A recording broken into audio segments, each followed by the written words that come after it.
Under the RSP heavy approach, her retirement tax picture shows a roughly 3% tax credit clawback beginning at age 65 and running right through until age 90, with her average tax rate sitting around 16% up to age 71, and then settling into the 14 to 16% range for the rest of her retirement. The plan works. She gets her $5,000 per month, but that doesn't mean it's optimized. Instead of leaning heavily on the RSP, we will assume she maxes out her TFSA at $7,000 per year and then reduce the RSP contribution accordingly. Originally, she needed $19,100 total. Now we will redirect $7,000, part of that to the TFSA, and $12,100 to the RSP. When we run that through the software, she actually ends up with more than enough at age 90, which tells us she's oversaving. And that means we can likely push the required savings even lower. So let's reduce the RSP contribution further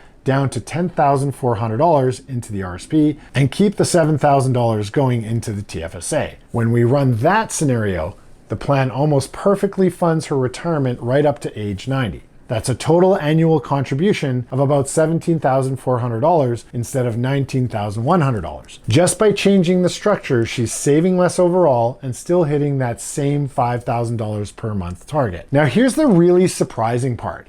Intuitively, you might think this costs her more after tax because $7,000 is fully after-tax money going into the TFSA, and she's getting a smaller RSP deduction.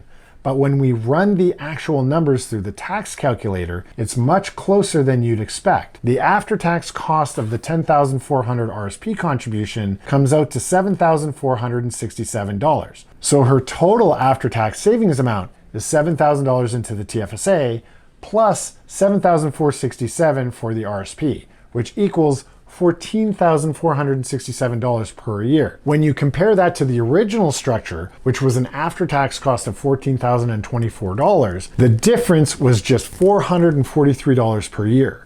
That's it. She's paying just $443 more per year while she's working to materially improve the tax efficiency of her retirement. For more accurate money insights from a licensed investment advisor portfolio manager, visit my long-form @JoeMasick YouTube channel and subscribe.